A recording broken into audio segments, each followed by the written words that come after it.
Treng, treng, enakin aja. Pakar ini jelaskan alasan Prabowo unggul di hampir semua provinsi. Jadi satu, mengapa sebesar ini tingginya sebenarnya sudah diprediksi selain survei, juga bisa dilihat dari quick count pada 14 Februari, dari indikator poltreking dan sebagainya, kemenangan sekitar 58-59%, dan sudah diprediksi pada hari itu, Prabowo Gibran kemungkinan hanya kalah di 2 provinsi, menang tipis di DKI dan menang cukup tebal di provinsi lainnya. Apa penyebabnya? Satu, karena Prabowo itu relatif berhasil mempertahankan basisnya, basis lamanya. Terutama itu terpotret dari Jawa Barat. Kita lihat kemenangan Jawa Barat kan lumayan tebal. Dan itu faktor Prabowo, bukan faktor Jokowi. Nah, yang kedua, saya ingin jawab pertanyaan tadi, adalah faktor di mana Jokowi memberikan sumbangsi elektoral yang besar melalui ketika Prabowo mengambil Gibran sebagai Jokowi Junior sebagai cawapresnya.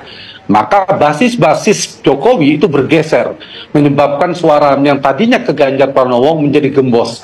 Jokowi berperan sangat determinan dalam menggeser, memindahkan pemilih Ganjar, kantong-kantong Ganjar ke Prabowo Gibran.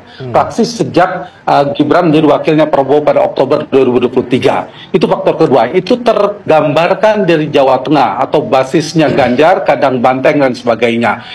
Bukan hampir semua provinsi basisnya Ganjar itu bergeser menjadi basisnya Prabowo Gibran. Itu yang kedua. Yang ketiga, ada faktor rekonsiliasi, fusi, gabungan keduanya. Faktor Prabowo masih bisa bertahan.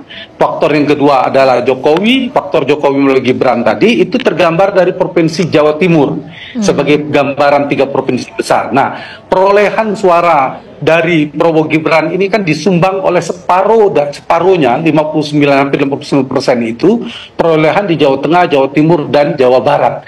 Nah, ini gambarannya. Nah, faktor ini selain tentu ada program populis, ada mesin politik, saya ingin meringkasnya, mungkin nyambung disampaikan oleh Prof. Burhan tadi. Baik. Pertama, ini karena gembosnya suara Ganjar. Siapa yang menggembos, yang memindahkannya itu faktor aktor elektoral namanya Joko Widodo.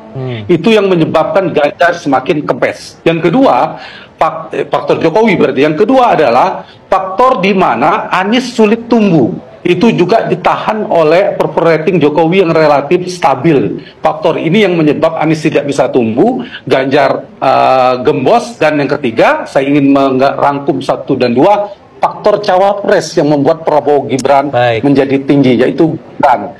Faktor antaranya dan lebih kuatnya adalah faktor Joko Widodo yang melengkapi kekuatan Prabowo tadi. Itu saya kira 2 aktor elektoral raksasa, Jokowi dan Prabowo berkolaborasi, ditambah 3 kantong raksasa atau kantong terbesar Pilpres kita, Jawa Barat, Jawa Timur, dan Jawa Tengah, yang menjawab mengapa mendapatkan suara signifikan pada 0.